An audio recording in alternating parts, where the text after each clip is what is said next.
J'ai failli mourir. Je luttais pour respirer dans l'ambulance et mes parents criaient au docteur de m'enlever l'oxygène. Laisse mourir l'inutile, cria mon père. Arrête de gaspiller pour des ordures. Mais ils devinrent palquants. Merci d'être ici avec moi aujourd'hui. J'espère que tu passes une belle journée, peu importe où tu es. J'aimerais que tu partages dans les commentaires de quelle ville ou pays tu nous regardes et quelle heure il est là-bas. Maintenant, commençons notre histoire ensemble. Le bip aigu et constant des machines perçait la brume de ma conscience. C'était comme le bruit d'un seul insecte dans une nuit complètement silencieuse, impossible à ignorer. Puis il y avait les lumières, des éclairs rouges et bleus qui traversaient mes paupières fermées, peignant des formes frénétiques dans l'obscurité de mon esprit.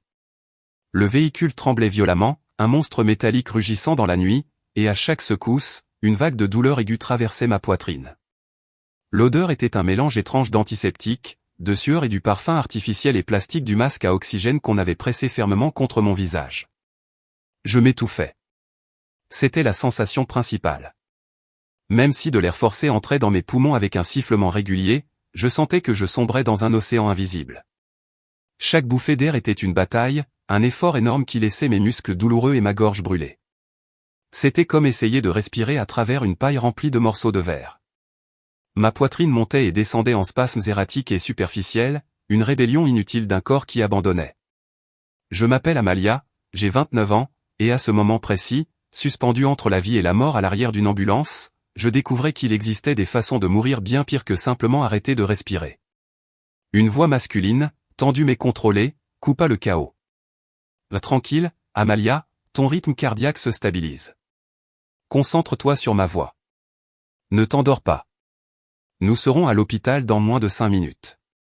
Nous allons te sortir de là. C'était un ambulancier. Je pouvais sentir ses doigts fermes et efficaces poser une perfusion sur mon bras.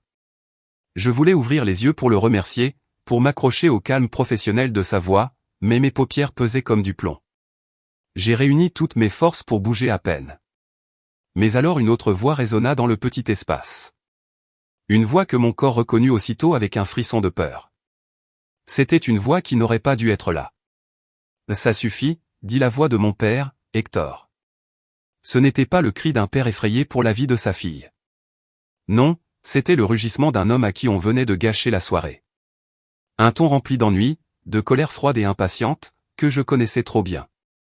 Enlevez-lui ça du visage. Vous ne voyez pas qu'elle est complètement inutile.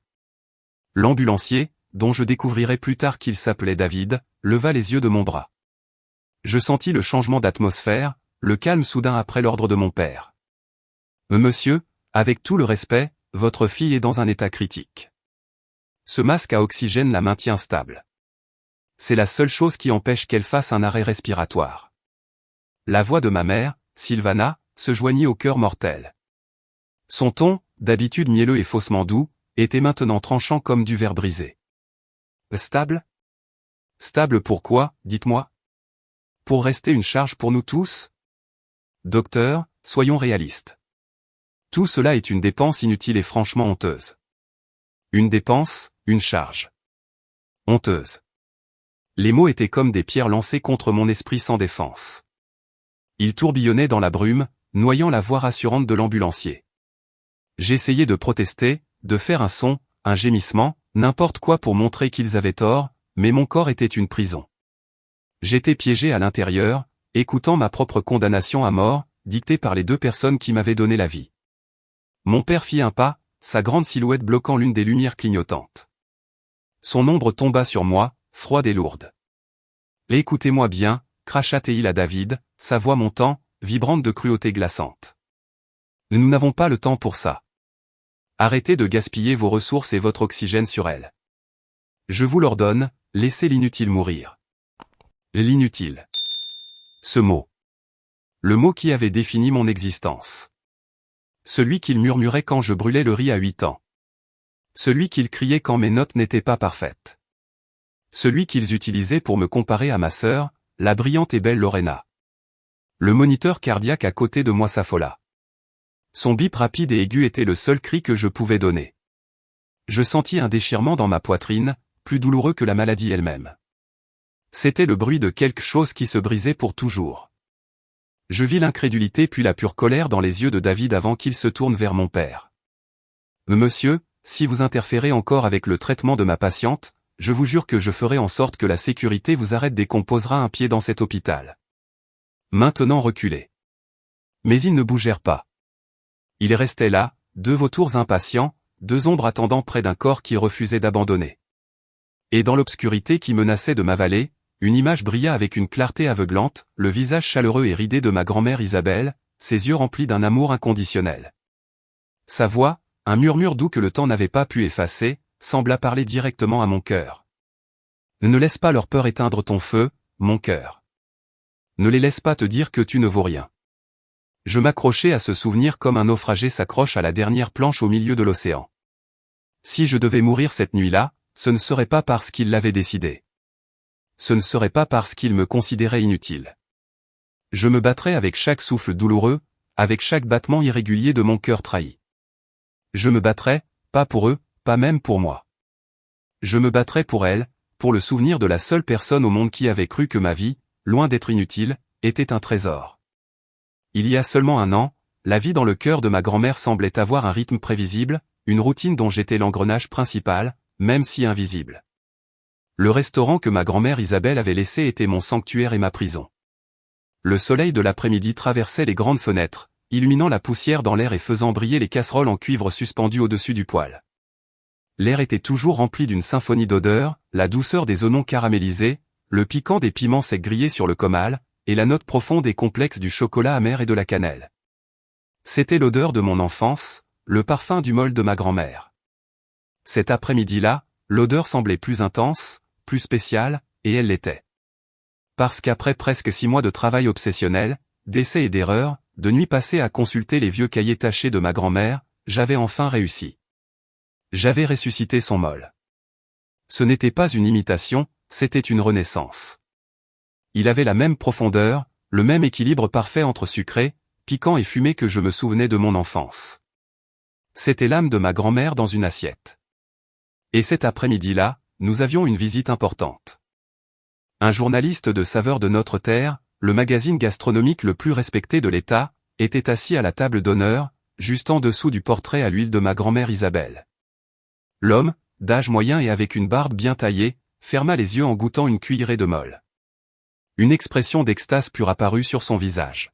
« Madame Sylvana, dit-il avec une voix pleine de respect en s'adressant à ma mère, ceci est sublime.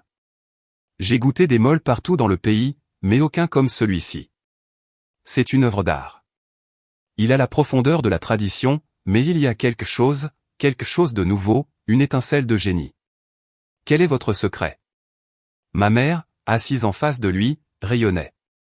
Elle portait une robe de soie couleur émeraude qui contrastait avec mon tablier taché de sauce tomate.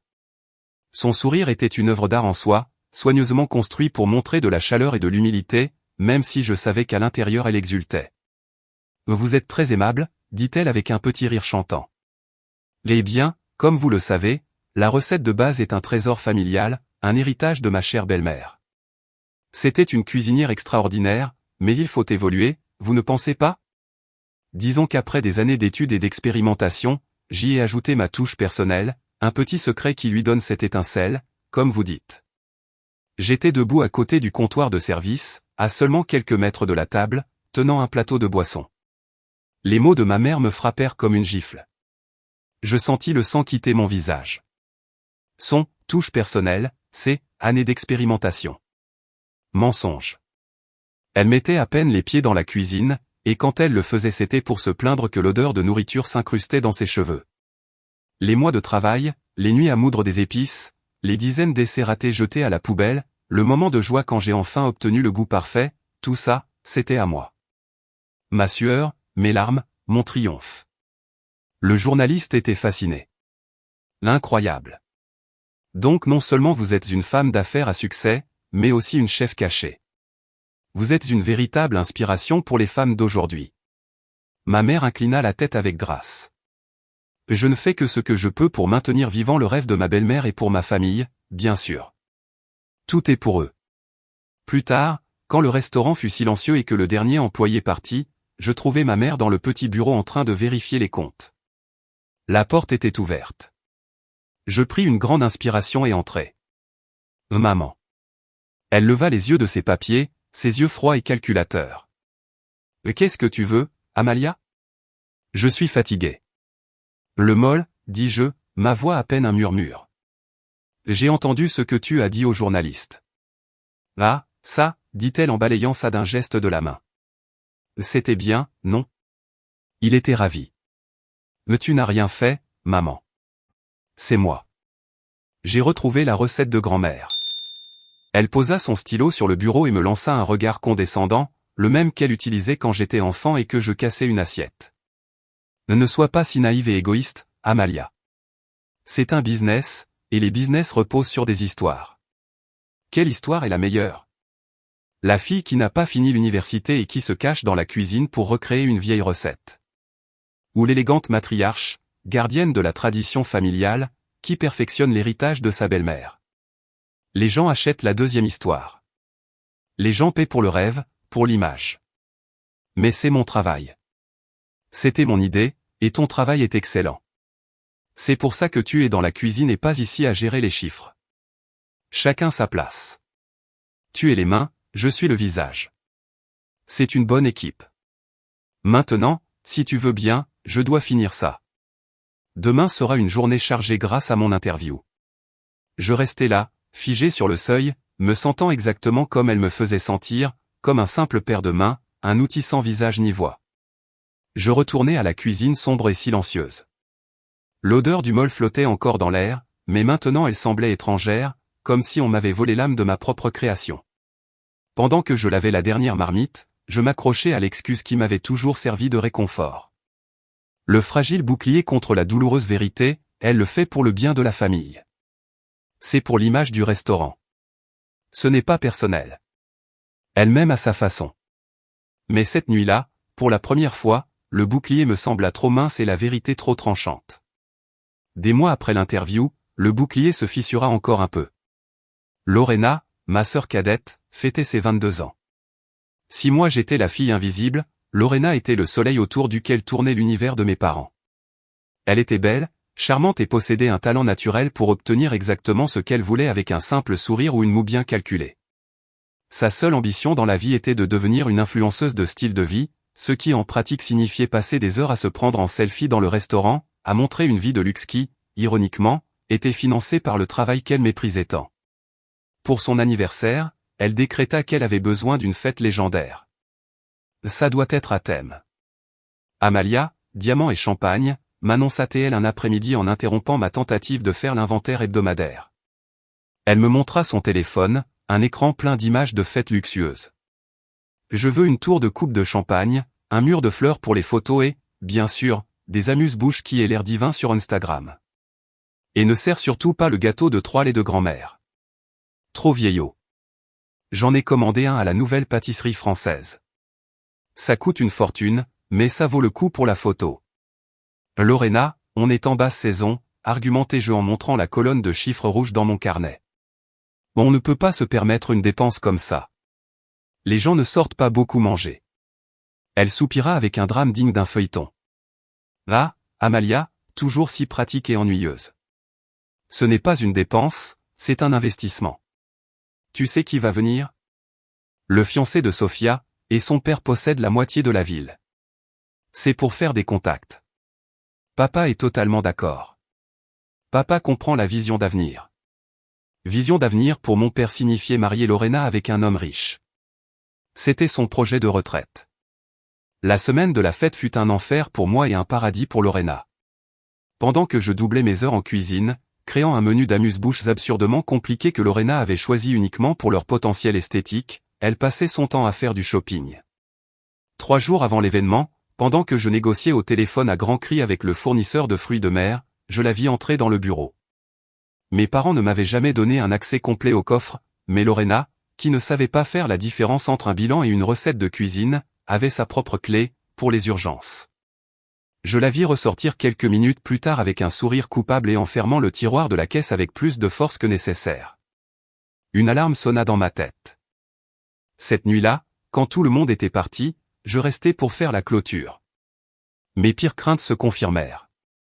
Il manquait 10 000 pesos, environ 555 $, exactement la somme qu'il me fallait pour payer la compte du fournisseur de fruits de mer.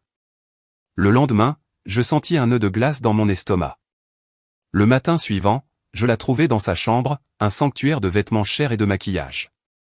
Elle essayait une robe argentée couverte de paillettes qui brillaient tellement qu'elle faisait mal aux yeux. « Lorena, on doit parler maintenant. »« Je ne peux pas, Amalia. »« Je suis en crise mode, » répondit-elle en tournant devant le miroir. « Il manque 10 000 pesos, environ 555 $, de la caisse. L'argent pour le fournisseur de fruits de mer. » Elle haussa les épaules sans me regarder. « Ah oui, sûrement que tu l'as mal compté. Tu es toujours distraite. » Je ne l'ai pas mal compté. Je sais que c'est toi, Lorena. Je t'ai vu entrer dans le bureau. J'ai besoin que tu rendes cet argent tout de suite. Elle se retourna enfin et son agacement était réel. Pardieu, Amalia, ne sois pas si dure. C'était pour la robe, elle n'est pas spectaculaire? C'est la pièce centrale de mon look pour la fête. Je ne pouvais pas ne pas l'avoir.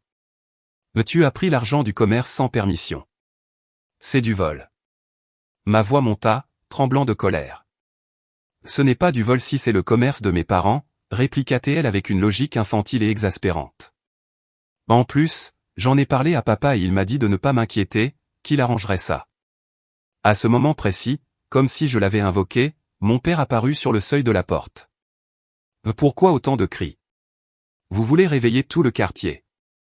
Papa, Lorena a pris 10 000 pesos, environ 555 $, de la caisse, m'écriai-je, cherchant son soutien. Une dernière et stupide espérance de justice. Les yeux d'Hector passèrent de mon visage crispé à la silhouette éclatante de Lorena dans sa nouvelle robe. Un lent sourire d'orgueil s'étendit sur son visage. Ça valait chaque foutu centime. Fille, tu es comme une star de cinéma. Mais cet argent était pour l'entreprise, pour payer les factures. Et cette robe est un investissement pour l'entreprise, rugit-il en se tournant vers moi. Et quelle partie tu ne comprends pas, Amalia? Ta sœur est notre carte de visite. Sa beauté, son charme, c'est ça qui attire les gens importants. C'est ça qui assure notre avenir. Et toi, tu assures quoi? Que les tortillas soient chaudes? Ton travail est important, je ne dis pas le contraire, mais il est remplaçable. Elle, non. Je restai bouche bée. Les mots se bloquèrent dans ma gorge. Remplaçable. Maintenant, laisse ta sœur tranquille, elle doit se préparer et toi retourne à la cuisine. Assure-toi que ses amuse-bouches aient au moins la moitié du goût de l'apparence de ta sœur. Alors que je m'éloignais, le cœur en miettes, je passai près de Doña Elena qui était dans le couloir en train de plier des serviettes en lin. Son visage était un masque de tristesse et d'indignation pour moi. Je forçai un sourire qui ressemblait à une blessure. Ne vous inquiétez pas, Doña Elena. Ma sœur est jeune et capricieuse, murmurai-je, les mots ayant un goût de cendre dans ma bouche.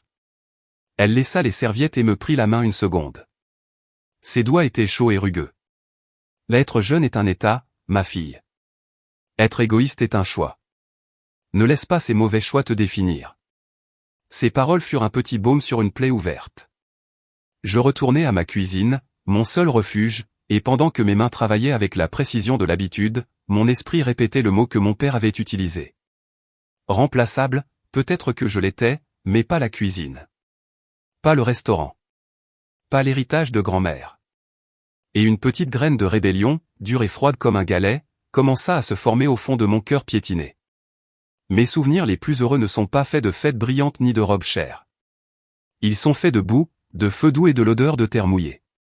Ils sont tissés avec la voix grave et chaude de ma grand-mère Isabelle.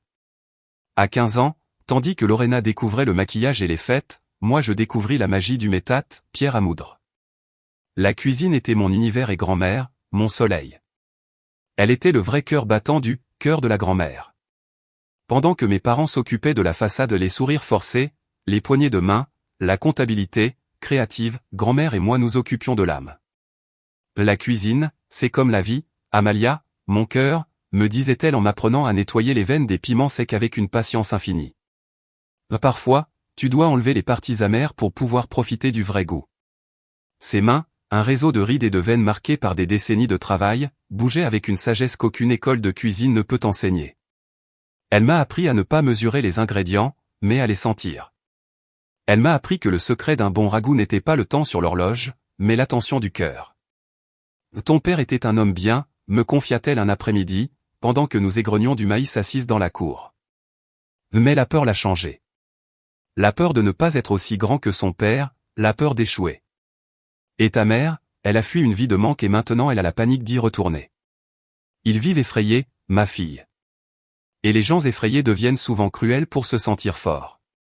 Mais pourquoi sont-ils comme ça avec moi, grand-mère? Et si différents avec Lorena? Elle cessa de travailler et me regarda avec une intensité qui me touche à l'âme. Parce que Lorena est le miroir de leurs rêves, beauté, facilité, une vie sans effort.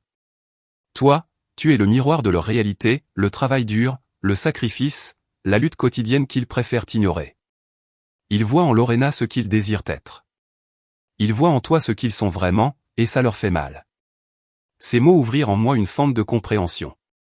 Ils ne justifiaient pas leur comportement, mais lui donnaient un contexte douloureux et terriblement humain. Mais toi, Amalia, continua-t-elle en prenant mes mains enfarinées entre les siennes. Tu n'es le miroir de personne. Tu es la lumière elle-même. Ton talent est réel, honnête, un feu qui réchauffe et nourrit. Ne laisse jamais le vent de leur peur l'éteindre. Jamais. Une semaine avant qu'une maladie soudaine ne l'emporte, elle m'appela dans sa chambre.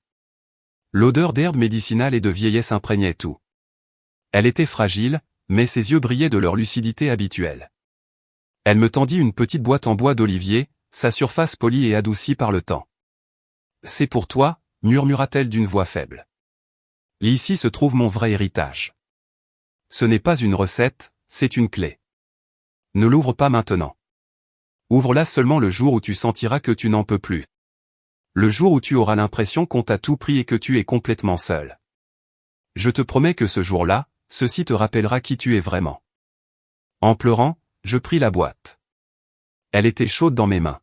« Maintenant, promets-moi quelque chose, Amalia. Tout ce que tu veux, grand-mère. Promets-moi que tu protégeras le cœur de cette cuisine. C'est plus qu'une entreprise. C'est l'endroit où notre famille a célébré, pleuré, vécu.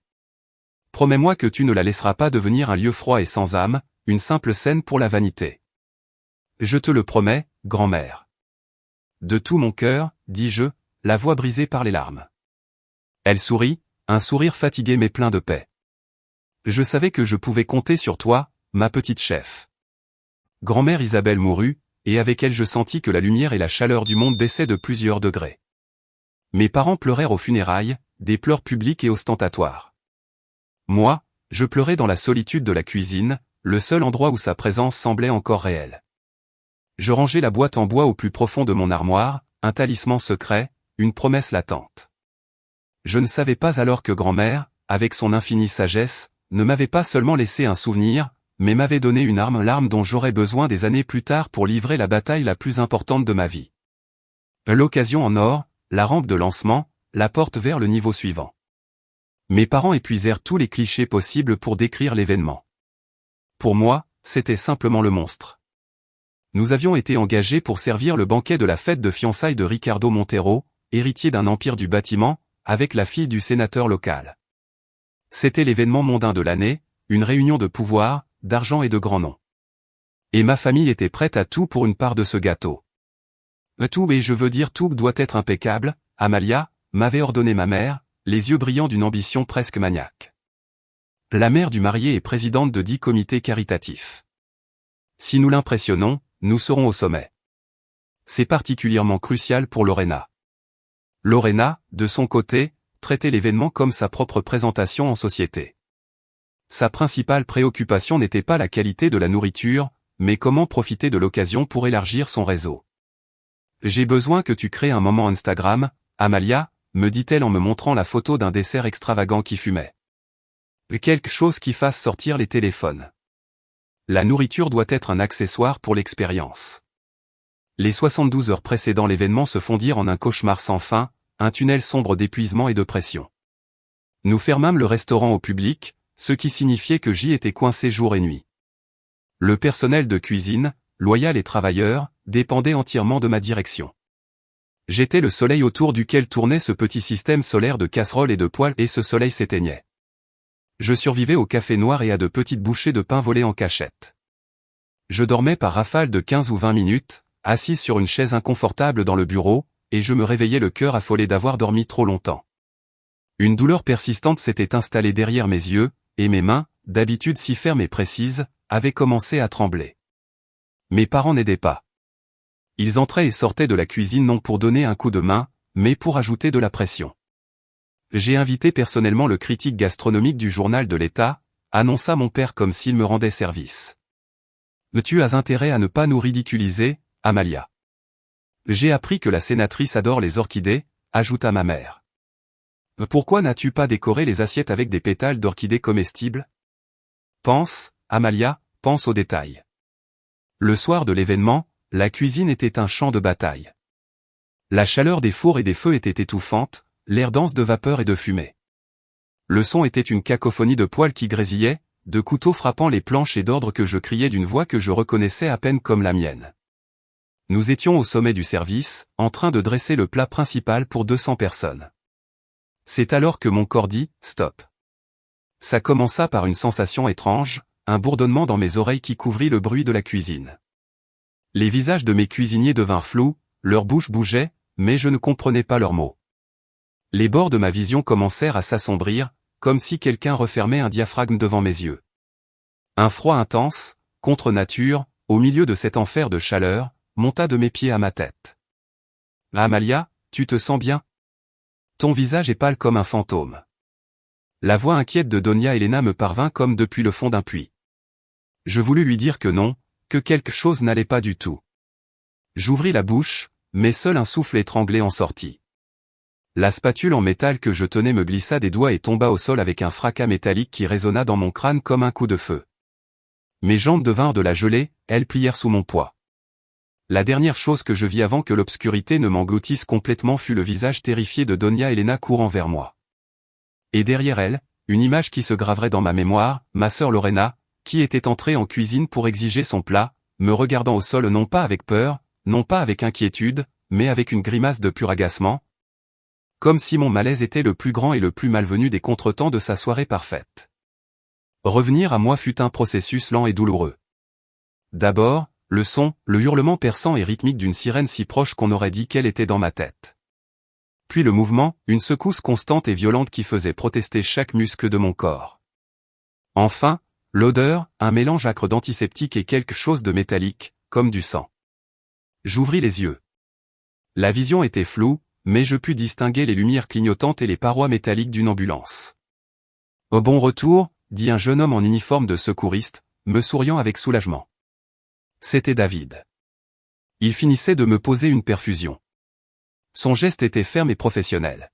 « Tu as fait un malaise. Épuisement sévère et déshydratation. Ta tension artérielle était dangereusement basse, mais on est en train de la stabiliser. Tu vas aller bien. » Ces mots auraient dû me calmer, mais alors je les vis.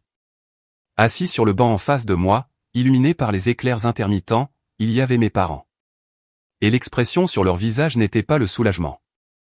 Mon père, Hector, parlait sur son téléphone d'une voix contenue, en un chuchotement furieux. Non, bien sûr que ce n'est pas le bon moment. Je m'en fiche. Essaie de les divertir. Mais plus de musique. Dis-leur que la chef a eu une petite indisposition créative. Invente quelque chose. Ma mère, Sylvana, ne pleurait pas, ne priait pas. Elle se refaisait son rouge à lèvres carmin en utilisant le reflet sombre de la fenêtre comme miroir. La vanité au milieu de la crise. C'était tellement elle. Maman, réussis-je à dire, ma voix un croassement rauque.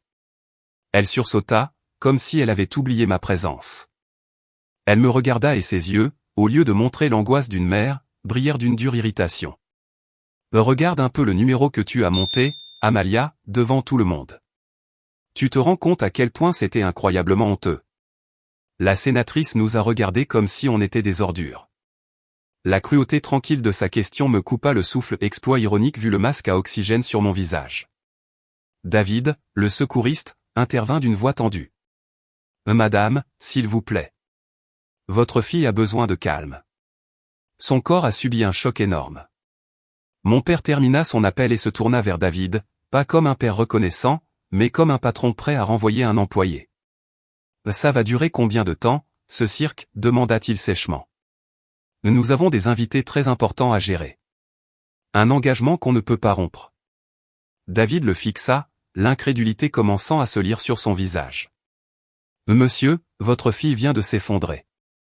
Nous l'emmenons aux urgences pour une évaluation neurologique et cardiaque complète. C'est ça, l'important maintenant. C'est alors que la conversation descendit à un niveau de cauchemar que mon esprit fiévreux avait du mal à saisir. Ma mère se pencha en avant, son parfum cher emplissant l'air et me retournant l'estomac. Écoutez, jeune homme, dit-elle d'un ton confidentiel, comme si elle partageait un sale secret. Je comprends que vous avez vos protocoles, mais soyons pratiques. Cette indisposition va nous coûter une fortune. L'assurance a une franchise énormée, avec le mariage de Lorena qui approche, chaque centime compte. Hector acquiesça vigoureusement comme un chien à ressort sur un tableau de bord. Ma femme a raison. Est-ce vraiment nécessaire, tout ce théâtre? Vous ne pouvez pas simplement lui faire une injection de vitamine ou quelque chose, et nous laisser retourner à notre fête? La mâchoire de David se contracta. Je pus voir une veine battre à sa tempe. Votre fille n'a pas besoin de vitamine, monsieur. Elle a besoin d'un électrocardiogramme et probablement d'un scanner. Ça a pu être un AVC ou un infarctus. Et alors mon père, avec un calme terrifiant, prononça les mots qui deviendraient l'épitaphe de tout amour que je pouvais encore ressentir pour lui. Écoutez, ne faites pas semblant de ne pas voir ce qui est évident. Cette fille est une cause perdue. Elle l'a toujours été, une inutile. À quoi bon la maintenir stable? Pour qu'elle reste un fardeau pour nous le reste de sa vie? Le temps sembla s'arrêter. Le son de la sirène s'éteignit. La seule chose que j'entendais, c'était l'écho de ce mot, inutile. Ma mère, au lieu de lui crier dessus, de défendre sa fille, acquiesça légèrement. Un geste presque imperceptible, mais une trahison profonde comme un coup de couteau. Je vis quelque chose changer sur le visage de David. Le professionnalisme fit place à une colère glacée. D'un geste discret, pendant qu'il faisait mine d'ajuster quelque chose à sa ceinture, il sortit son téléphone. Il le tint sur le côté, le pouce sur l'écran. Il le fit avec tant de naturel que mes parents, absorbés par leur propre cruauté, ne remarquèrent rien. Êtes-vous en train de suggérer, monsieur Riva, que je cesse le traitement médical de votre propre fille, demanda David d'une voix dangereusement douce. La question sembla enhardir mon père. Je suggère que vous arrêtiez de gaspiller l'oxygène de l'État et les ressources de l'hôpital pour elle, hurla-t-il, le visage rougi. Enlevez-lui ce masque. Laissez-la. Laissez l'inutile mourir une bonne fois pour toutes. Le silence qui suivit fut assourdissant. David ne dit rien. Il rangea simplement son téléphone dans sa poche. Puis il me regarda et, bien que j'aie été au bord de l'inconscience, je vis dans ses yeux une promesse. Une promesse de justice. Quand nous arrivâmes aux portes des urgences et que les portes de l'ambulance s'ouvrirent brusquement, on me descendit sur la civière. La dernière chose que je vis de mes parents, ce fut une infirmière qui les arrêtait. Nous avons un engagement de la plus haute importance, je les entendis discuter. C'est une affaire. S'il y a une nouveauté pertinente, vous nous appelez. Et sur ce, ils se retournèrent et s'éloignèrent, me laissant sous les lumières blanches et impitoyables de l'hôpital, abandonné par mes créateurs, avec l'écho de la voix de mon père comme seule et terrible compagnie, laissez l'inutile mourir. Je me réveillai dans un limbe blanc et silencieux. Le seul son était le doux bip bip bip d'un moniteur à côté de moi, un métronome marquant le rythme de ma survie. L'odeur d'eau de javel et de drap amidonné me picotait le nez. Une fine aiguille était plantée sur le dos de ma main, une encre transparente me reliant à une poche de perfusion qui laissait couler un liquide froid dans mes veines. Je me sentais éthéré, comme si mon corps était une coque vide et mon esprit flottait à quelques centimètres du matelas rêche. La porte de la chambre s'ouvrit sans bruit et la silhouette chaleureuse et familière de Donia Elena entra sur la pointe des pieds. Ses yeux, d'ordinaire pétillants d'humour, étaient gonflés et rouges. Elle tenait un vieux thermos à fleurs dans une main et son sac dans l'autre. La voir, ce fut comme voir la terre ferme après avoir dérivé sur une mer glaciale. « Ma fille, tu t'es réveillée » chuchota-t-elle, et sa voix se brisa. Elle posa le thermos sur la table de chevet et s'approcha, prenant ma main libre entre les siennes, chaude et rugueuse de travail. « Comment tu te sens ?»« Fatigué » répondis-je. Le mot était insuffisant. Je me sentais comme si j'avais couru un marathon de 30 ans et que j'avais enfin chuté sur la ligne d'arrivée. Je t'ai apporté un peu d'atoll à la goyave de chez moi. Je sais que c'est ton préféré. Celui de cet hôpital a le goût du mur, dit-elle en tentant un sourire, en versant le liquide rosé et fumant dans un gobelet en plastique. Elle m'aida à me redresser. Le simple fait de m'asseoir me coupa le souffle. Je bus une gorgée de l'atoll. Le goût doux et parfumé du fruit, la chaleur réconfortante, me transportèrent un instant dans sa cuisine, aux après-midi de mon enfance, où elle soignait mes genoux écorchés avec ses remèdes maison et mes peines avec ses douceurs. Ce fut un bref moment de paix, une trêve dans la guerre qui se livrait en moi. Merci, Helena, murmurai-je. Un moment de silence s'installa, chargé de questions non posées. Enfin, j'osai demander. Mes parents? Donia Helena poussa un long soupir lourd, comme si l'air lui-même était chargé de déception. Elle détourna le regard. Ils sont partis. Amalia, ils sont retournés à la fête dès qu'ils ont pu. Ton père a dit aux invités que tu avais fait une crise de panique pour attirer l'attention, que tu avais toujours été très dramatique. Et ta mère, elle a souri toute la nuit. Elle a posé pour les photos comme si sa fille n'était pas à l'hôpital. J'acquiesçai lentement en fixant un point sur le mur blanc. Il n'y eut pas de surprise, pas de nouveau choc de douleur. Et cette absence de surprise fut peut-être la révélation la plus douloureuse de toutes. Je sais, dis-je d'une voix basse et claire. J'ai tout entendu. Dans l'ambulance, ils ont demandé qu'on me laisse mourir. Je vis les yeux de Donia Helena se remplir de larmes de fureur. Elle serra ma main plus fort. Ce ne sont pas des personnes, ce sont des monstres. Amalia, ma fille, s'il te plaît, dis-moi que maintenant tu le comprends. Tu n'as pas à supporter ça. Ce n'est pas de l'amour, c'est de la cruauté. Pendant des années, j'avais entendu des avertissements semblables de sa part, des chuchotements inquiets, des regards de compassion. Et pendant des années, j'avais construit un mur d'excuses pour protéger l'image fragile que j'avais de ma famille.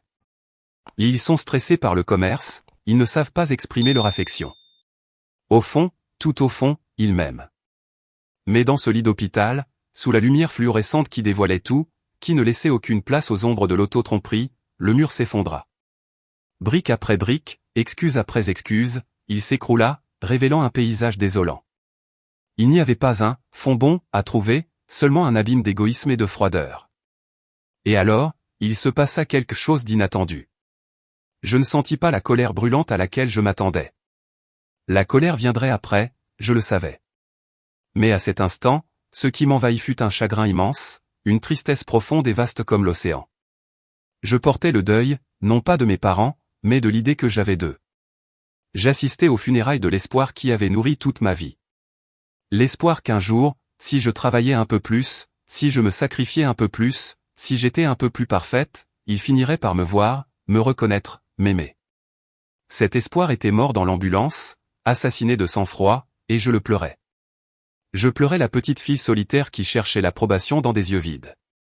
Je pleurais la jeune femme qui croyait que l'amour était quelque chose qu'il fallait gagner à la force des bras. Je pleurais la femme qui avait donné chaque gramme d'elle-même à des personnes qui la considéraient jetable. Les larmes roulèrent sur mes tempes, silencieuses et chaudes, trempant l'oreiller de l'hôpital. Donia Helena ne dit rien, elle resta simplement là. Sa présence silencieuse témoignait de ma douleur, une encre dans la tempête. Je pleurais jusqu'à me sentir vide. Et dans ce vide naquit un étrange calme. La fin de l'espoir n'était pas qu'une perte, c'était une libération. Je n'avais plus à jouer leur jeu. Je n'avais plus à courir dans une course que je ne pourrais jamais gagner. J'étais libre. Je regardais Donia Helena, et pour la première fois de ma vie, mon sourire fut sincère, même teinté de tristesse. Merci d'être toujours restée, ma fille, toujours. Dans cette chambre blanche et stérile, Amalia, la fille obéissante et pleine d'espoir, expira son dernier souffle. Et une autre Amalia, que je ne connaissais pas encore, forgée dans le feu de la trahison et libérée par la mort de l'illusion, commença à respirer par elle-même. 2 jours plus tard, un médecin au visage ennuyé me donna mon congé, avec une pile d'ordonnances et l'ordre strict de me ménager. Mes parents n'appelèrent pas, ne vinrent pas. C'est Donia Helena qui signa les papiers et me ramena à la maison dans un taxi délabré qui sentait le pain et la cigarette. En passant devant le restaurant, je vis une pancarte écrite à la main collée sur la vitre, fermée pour raison familiale. L'ironie était si épaisse que je pouvais presque la goûter. Le silence de la maison était oppressant. Chaque objet, chaque meuble semblait me chuchoter des souvenirs de ma servitude. L'envie de me glisser au lit et de dormir une semaine était écrasante, mais une force nouvelle, une détermination froide et tranchante, me poussa vers ma chambre. Je ne m'arrêtais pas au lit, j'allais directement à mon armoire. Dans le coin le plus sombre, sous une pile de couvertures d'hiver qui sentait la naphtaline, se trouvait la petite boîte en bois d'olivier. Le dernier cadeau de ma grand-mère Isabelle. Mes doigts, marqués encore par la perfusion, tremblèrent en effleurant sa surface lisse et usée. C'était l'heure. Le jour qu'elle avait prédit était arrivé, le jour où je sentais que j'avais tout perdu. Je m'assis sur le sol froid de ma chambre, la boîte sur les genoux. Elle paraissait étonnamment lourde, comme si elle contenait plus que du bois et du papier. Je soulevai le couvercle avec précaution. Une odeur de cèdre, de temps et d'amour emplit l'air. À l'intérieur, posée parfaitement sur un velours décoloré, il y avait 3 objets.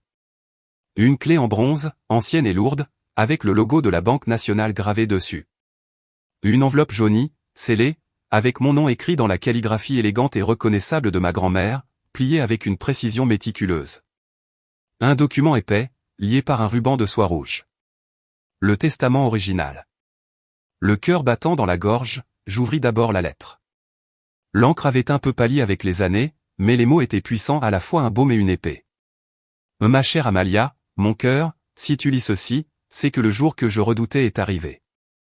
Le jour où l'aveuglement de mon fils et l'ambition de sa femme t'ont finalement poussé dans l'abîme. Je ne t'écris pas pour que tu t'apitoies sur toi-même, mais pour que tu te souviennes de ton pouvoir. Pendant des années, j'ai observé en silence comme il se nourrissait de ta lumière, buvait ton talent, et te rendait des miettes d'une affection conditionnelle. Et je t'ai vu, ma courageuse fille, justifier l'injustifiable, espérant un amour que, prisonniers de leur propre peur, sont incapables de donner. Mais moi, je ne suis pas aveugle. Je t'ai toujours vu. J'ai vu ta force silencieuse, ta passion infatigable, ton âme généreuse. Et parce que je l'ai vu, j'ai pris mes précautions. Je ne pouvais pas, en conscience, laisser le cœur de ma cuisine, l'âme de ma vie, aux mains de la vanité et de la lâcheté. La clé que tu as est celle d'un coffre à la succursale du centre de la Banque nationale. À l'intérieur, tu trouveras tous les titres de propriété et les actes dont tu auras besoin. Le testament que ton père a lu à mes funérailles n'était qu'une façade, conçue pour maintenir la paix temporairement. Celui que tu tiens maintenant est l'unique et le vrai. Utilise-le avec la sagesse que je sais que tu possèdes, ma fille. Ne l'utilise pas pour la vengeance, car la vengeance empoisonne l'âme. Utilise-le pour la justice, non pour détruire, mais pour reconstruire, non pour punir, mais pour te libérer. Tu es la véritable et unique héritière du cœur de la grand-mère, non par accident de sang, mais par le choix de ton esprit. Maintenant va, ma petite chef, lève-toi et réclame ce qui est à toi. Honore ma mémoire non par des larmes, mais par ta force, avec tout l'amour qu'un cœur peut contenir. Ta grand-mère Isabelle. Les larmes coulaient sur mon visage, mais ce n'étaient pas les larmes de désespoir versées à l'hôpital.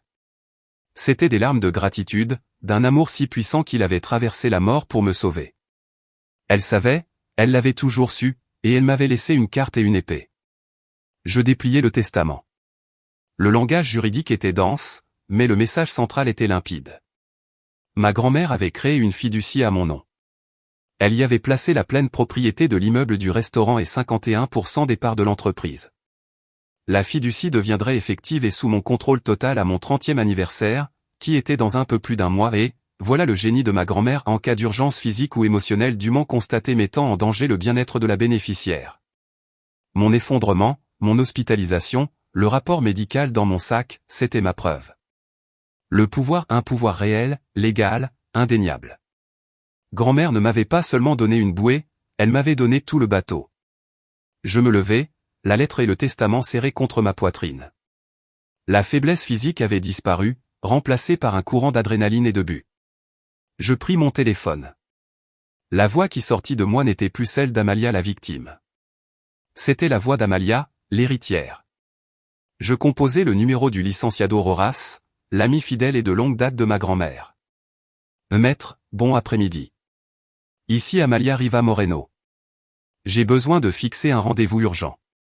J'ai entre les mains le véritable testament de ma grand-mère et je pense que nous avons beaucoup à discuter. Le mois qui suivit fut l'acte de ma vie. Je devins la meilleure actrice que le monde ait connue. J'interprétais le rôle de la fille repentante, la brebis égarée qui revient au bercail.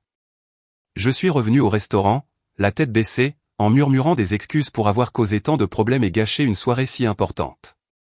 J'ai supporté les regards suffisants de mon père, les leçons condescendantes de ma mère sur le contrôle de soi, et l'attitude de reine triomphante de Lorena.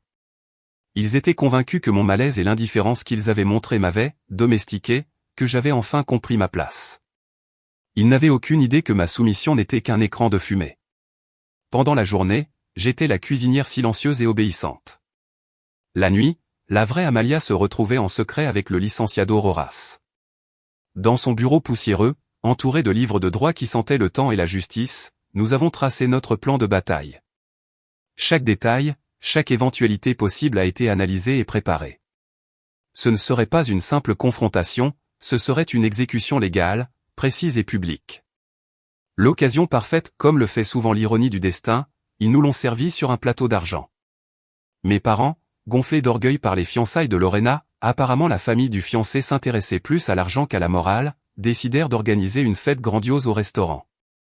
Officiellement, la fête était pour célébrer mon 30e anniversaire, un geste magnanime destiné à faire taire les rumeurs grandissantes en ville sur leur manière de me traiter. Mais le vrai but de la soirée, l'événement principal, était d'annoncer publiquement que Lorena, après son mariage, prendrait le poste de directrice générale de « Le cœur de la grand-mère ». Ce sera un nouveau départ pour nous tous, me dit ma mère en me montrant l'invitation luxueuse. Tu pourras enfin te libérer de tant de responsabilités qui ne te reviennent pas, et te consacrer à ce que tu fais vraiment bien, être en cuisine. Lorena a la vision et le charisme pour porter cette entreprise en haut niveau. Je souris, un sourire vide et obéissant que je n'avais plus de mal à feindre. Ça sonne merveilleux, maman. Ce que vous pensez être le mieux pour la famille. La liste des invités était qui est qui, de l'élite locale, politiciens, entrepreneurs, mondains. Et pour s'assurer que la nouvelle ait un maximum d'écho, ils invitèrent toute la presse locale, y compris le redouté et respecté blogueur gastronomique Marco Vargas. Son blog, Le Palais Honnête, était connu pour sa franchise brutale. Un bon article pouvait remplir un restaurant pendant des mois, un mauvais pouvait le fermer. Mes parents, dans leur arrogance, étaient sûrs de l'éblouir. Sans le savoir, ils invitaient leur propre bourreau. Le soir de la fête, le restaurant fut transformé. Des fleurs exotiques ornaient chaque table. Un groupe jouait doucement dans un coin, et le champagne coulait à flots. Mes parents, Hector et Sylvana, étaient les rois de la nuit, se déplaçant parmi les invités avec des sourires éclatants et des poignées de main fermes.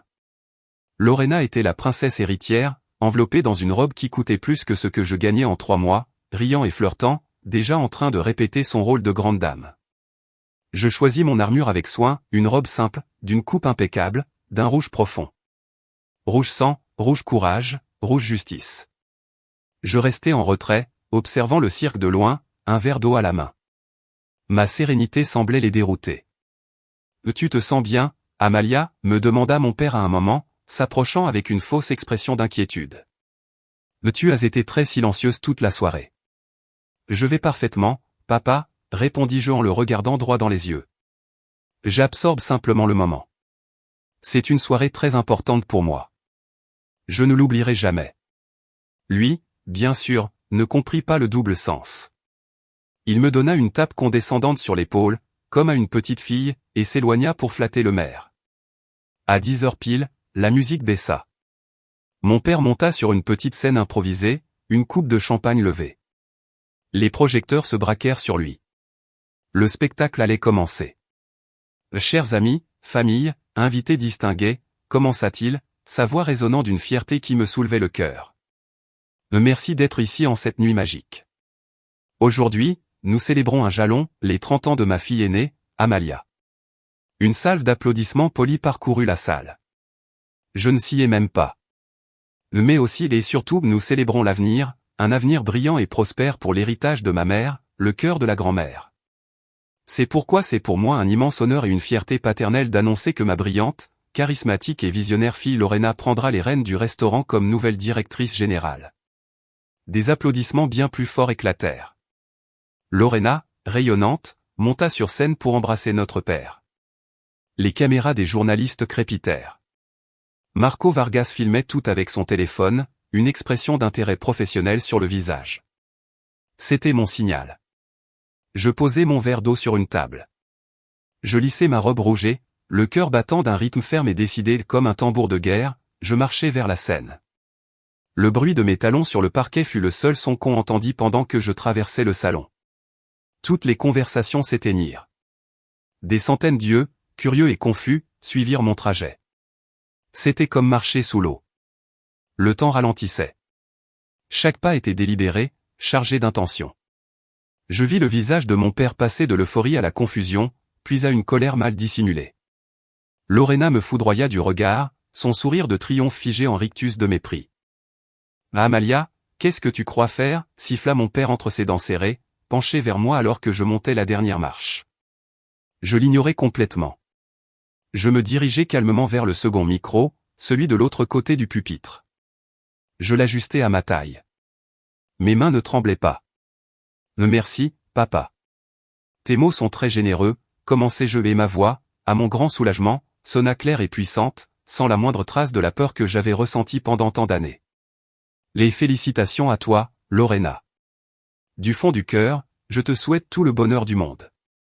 Cependant, je crains qu'il y ait une petite, mais substantielle, correction à apporter à l'annonce de papa. Mon père tenta de s'interposer entre le micro et moi. Amalia, assez de tes drames. Descends d'ici tout de suite. Tu te ridiculises. Je levai une main non pour le toucher mais en geste universel d'arrêt. Mon regard croisa le sien et, pour la première fois de ma vie, ce ne fut pas moi qui baissai les yeux. Il recula d'un pas, déconcerté par cette nouvelle version de moi, une inconnue en rouge qui ne bronchait pas devant sa colère. Ce n'est pas un drame, papa. C'est une question de légalité et, surtout, de respect de la vérité. Je poursuivis, élargissant mon regard pour englober toute l'assemblée. Voyez-vous, mon père parle avec grande éloquence de l'avenir de ce restaurant. Mais pour disposer de l'avenir de quelque chose, il faut d'abord avoir le droit sur son présent et ce droit s'appuie sur le passé, précisément sur la dernière et véritable volonté de la femme qui a fondé cet endroit de ses propres mains, ma grand-mère, Isabelle Moreno. Comme dans une pièce de théâtre parfaitement synchronisée, une silhouette se leva d'une table au fond de la salle et marcha vers la scène. C'était le licenciado Roras. Sa présence était inconfondable, grand, les cheveux complètement blancs, avec une dignité et une autorité qui imposaient le respect immédiat. Un murmure de surprise et de reconnaissance parcourut la salle. Le licenciado Roras n'était pas un avocat quelconque, c'était une légende locale, connue pour son intégrité d'acier. « Licenciado ?»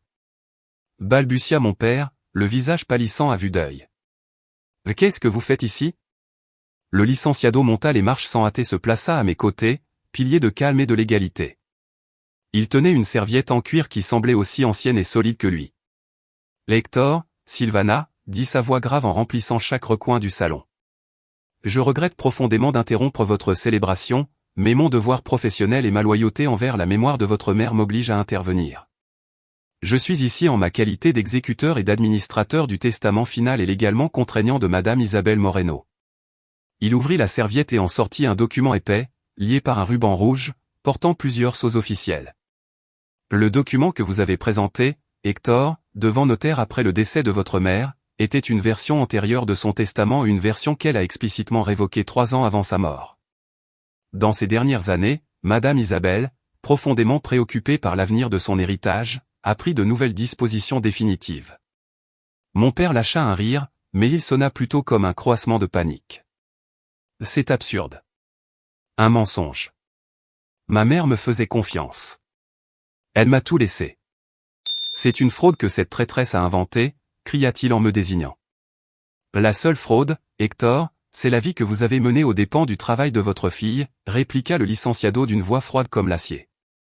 Et pour éviter des accusations aussi prévisibles que les vôtres, Madame Isabelle s'est assurée que tout soit imprenable. Permettez-moi de lire la clause centrale, attestée par un juge et 2 notaires. Il mit ses lunettes de lecture et, d'une voix qui n'admettait aucune interruption, lut.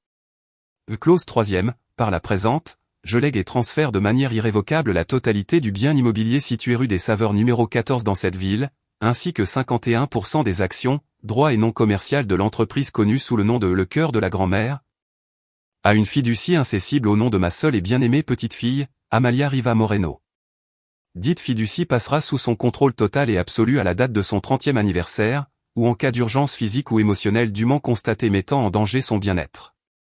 Étant donné qu'aujourd'hui est le jour de son anniversaire, Mademoiselle Amalia Riva Moreno est, à partir de cet instant précis, l'actionnaire majoritaire et l'unique directrice légale de cet établissement.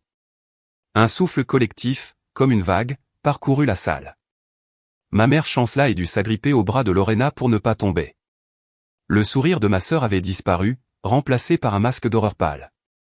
Mon père me fixait, les yeux exorbités de fureur et d'incrédulité. « Toi, petite vipère » marmonna-t-il. Je repris le micro.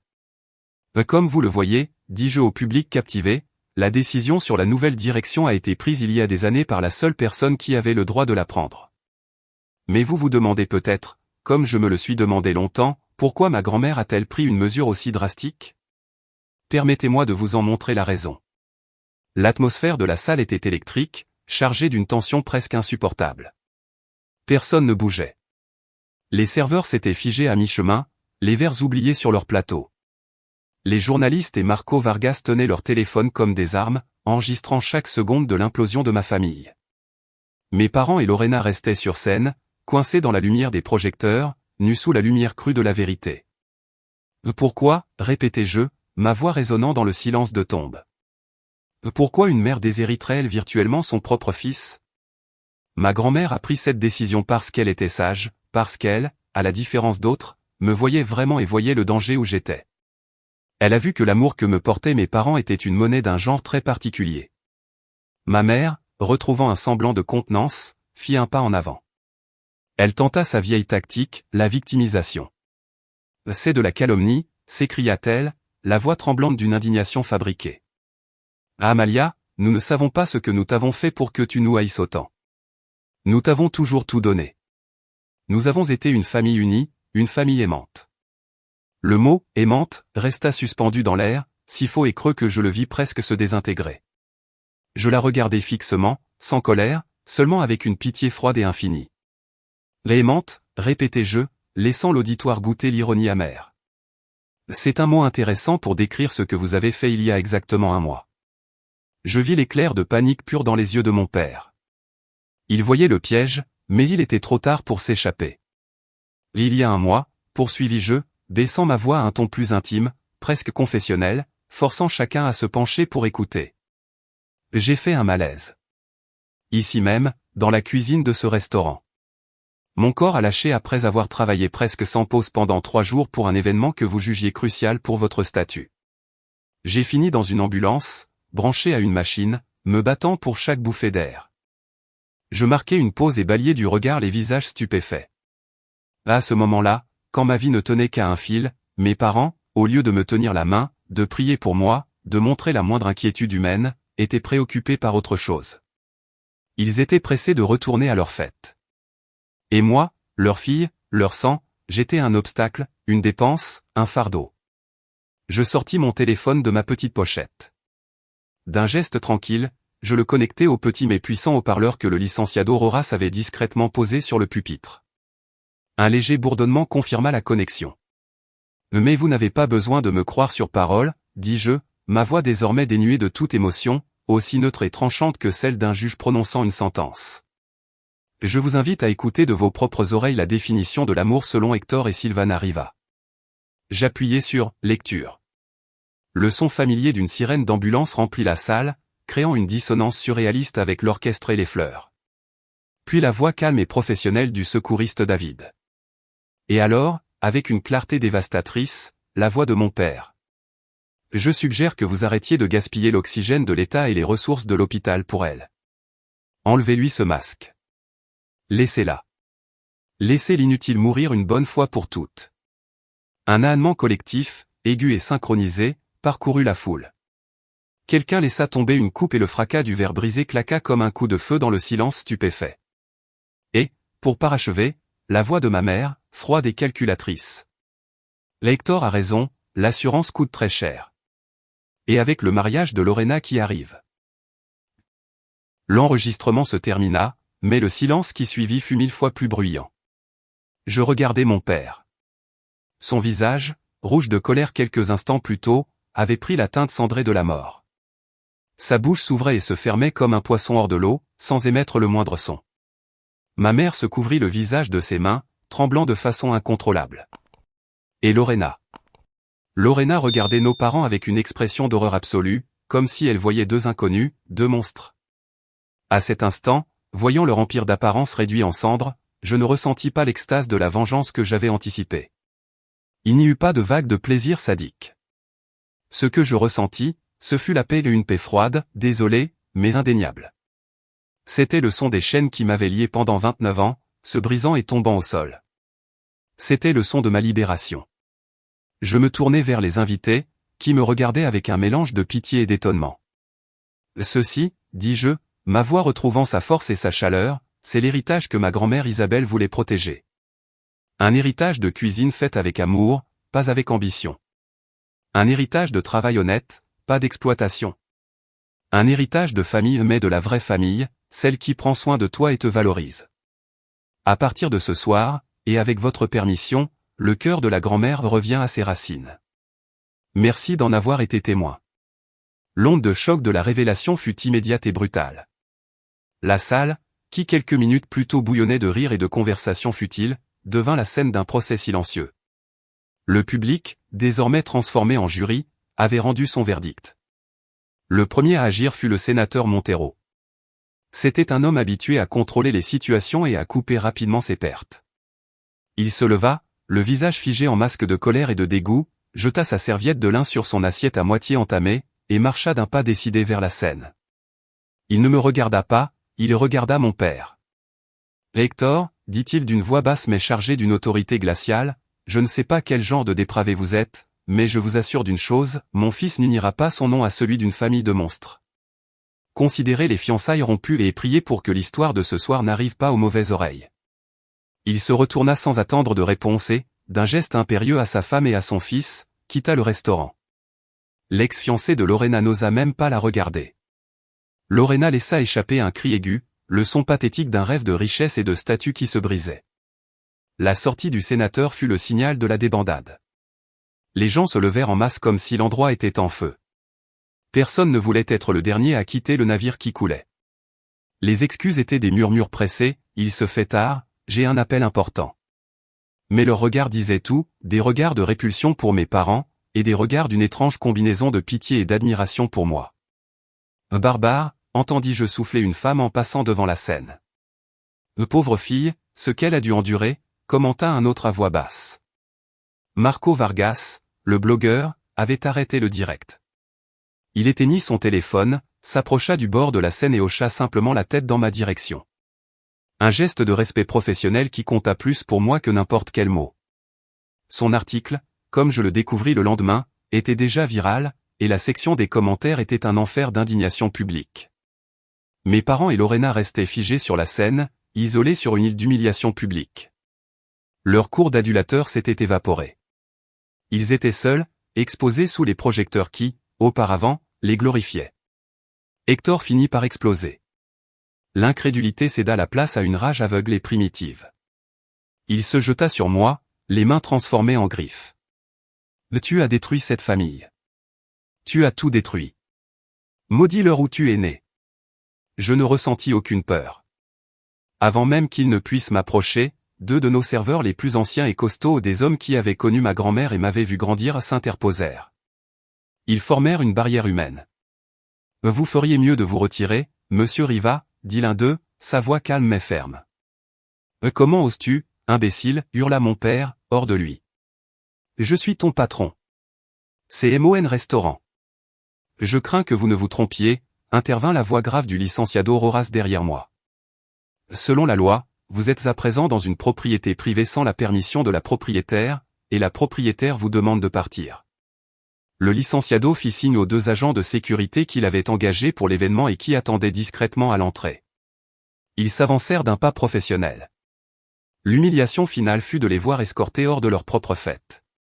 Lorena pleurait hystériquement, un désastre de mascara et de rêves brisés. Ma mère marchait comme une automate, la tête baissée, sa coûteuse façade enfin réduite en miettes. Mon père, lui, se battit jusqu'au bout, criant menaces, insultes et malédictions, la voix pleine de venin et de désespoir, jusqu'à ce que les grandes portes en bois du restaurant se referment derrière lui, étouffant ses cris et scellant son destin. Le salon resta presque totalement silencieux. Les rares personnes présentes étaient les vrais loyaux, le personnel du restaurant, quelques vieux amis de ma grand-mère. Donia Elena s'approcha et m'enveloppa d'une étreinte qui sentait le foyer et la loyauté. « Ta grand-mère doit danser au ciel, ma fille, murmura-t-elle à mon oreille. « Tu as fait justice. » Je posai ma tête sur son épaule, sentant enfin le poids de 29 années de patience, de justification et d'attente se détacher de moi. Je ne pleurais pas. J'étais au-delà des larmes. Je sentais seulement le tremblement de l'épuisement et l'aube d'une nouvelle vie. Je regardais le chaos autour de moi, les verres à moitié pleins, les chaises en désordre, les fleurs qui se fanaient. C'était le magnifique désastre de la fin d'une ère et du début d'une autre. Le cœur de ma grand-mère, qui avait été captif si longtemps, était enfin libre. Et moi aussi. Les jours qui suivirent la fête furent un tourbillon d'activité et de libération. Le restaurant resta fermé, mais non par honte, par but renouvelé. Le panneau sur la porte indiquait désormais « Fermé temporairement pour restructuration ». Prochaine réouverture sous la direction de sa nouvelle propriétaire, Amalia Riva. Retour aux racines. L'histoire de la « fête de la vérité », comme la surnomma la presse locale, devint le sujet de conversation de la ville. Ma famille s'évapora. Ils s'enfermèrent dans la maison familiale, débranchèrent les téléphones et baissèrent les volets, devenant prisonniers de l'humiliation qu'ils avaient eux-mêmes semée. Moi, au contraire, je travaillais comme jamais auparavant mais cette fois, chaque geste était rempli d'un sens de propriété et de joie. Le premier matin, je rassemblais tout le personnel dans le salon vide. Je leur expliquais la situation légale. Je leur assurais que leurs emplois non seulement étaient saufs, mais allaient s'améliorer. Je leur parlais de ma vision, un restaurant basé sur le respect, la collaboration et la passion de la cuisine, exactement comme l'avait voulu ma grand-mère. Il y eut des larmes, des étreintes, et un sens renouvelé de loyauté qui emplit l'espace d'une énergie nouvelle et vibrante. Je passais les jours suivants à purger les vestiges de la gestion de mes parents. Je me plongeais dans la comptabilité, découvrant un réseau de dépenses extravagantes, de factures gonflées et de dettes cachées. Avec l'aide du licenciado Roras, je commençais à mettre de l'ordre. Je renégociais des contrats avec les fournisseurs, en priorisant les producteurs locaux que mon père méprisait pour être peu sophistiqués. Je jetais les menus prétentieux et en conçus un nouveau, basé sur les recettes authentiques de ma grand-mère avec des ingrédients de saison. Je nettoyais le bureau, balançant à la poubelle les catalogues de yachts et les magazines mondains, et à leur place j'accrochais des photos en noir et blanc de ma grand-mère dans la cuisine. J'exorcisais littéralement les fantômes. Un matin, une semaine après la fête, alors que je supervisais le nettoyage en profondeur de la cuisine, on frappa timidement à la porte arrière, celle utilisée par les employés. En l'ouvrant, je les trouvai. Les trois semblaient des versions décharnées et grises d'eux-mêmes. Mon père paraissait avoir vieilli de 10 ans, son arrogance remplacée par une posture voûtée. Ma mère, sans son maquillage impeccable, paraissait fragile et perdue. Et Lorena, sans l'éclat des vêtements de marque, n'était qu'une fille apeurée aux yeux gonflés. Amalia. Commença mon père, sa voix dépouillée de son ton tonitruant habituel, à peine un murmure. Nous devons parler. Je les fis entrer et leur servis du café dans des tasses simples, celles utilisées par le personnel. Ils s'assirent maladroitement à l'une des tables de la cuisine, un territoire qu'ils avaient toujours évité. Nos cartes de crédit ont été coupées, dit ma mère sans me regarder. La banque a gelé les comptes de l'entreprise à cause de la procédure légale que tu as lancée. Nous n'avons plus rien. Personne ne nous adresse la parole. Nos amis traversent la rue quand ils nous voient, ajouta Lorena avec un sanglot. Nous avons tout perdu. Je les observais en silence. Je ne ressentis pas de compassion, mais pas non plus la haine que j'avais imaginée. Je sentis une distance immense, comme si je regardais des étrangers. Je comprends, dis-je finalement avec un calme qui les surprit. Et j'ai beaucoup réfléchi à votre situation. Ce n'est pas mon désir de vous laisser à la rue. Je sortis 3 dossiers du bureau et les posai sur la table devant eux. Chacun portait un nom. J'ai décidé de vous offrir une opportunité. Une vraie opportunité de gagner votre vie. Mon père ouvrit son dossier avec des doigts tremblants. Il lut le document à voix haute, sa voix teintée d'une incrédulité totale. Titre du poste, aide cuisinier et plongeur. Responsabilité, nettoyage des casseroles et poêles, lavage des sols, préparation basique de légumes. Ma mère ouvrit le sien. Personnel de ménage et maintenance générale. Tu veux que je nettoie les toilettes? Lorena n'eut même pas besoin de lire le sien.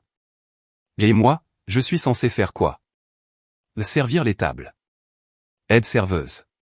Service du soir, avec responsabilité de polir les couverts, l'UGE à sa place.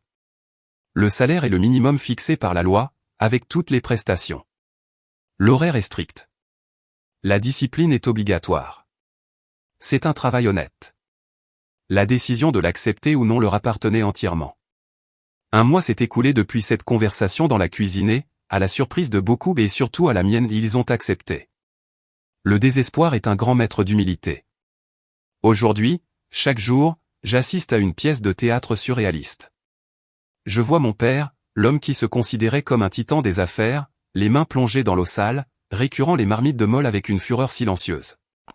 Je vois ma mère, la femme qui vivait pour les apparences, à genoux, nettoyant les toilettes des clients, son visage une impénétrable masque de ressentiment. Et je vois Lorena, la princesse détrônée, ramassant des assiettes à moitié finies et forçant des sourires aux clients, ses yeux souvent brillants de larmes retenues qu'elle refuse de laisser couler.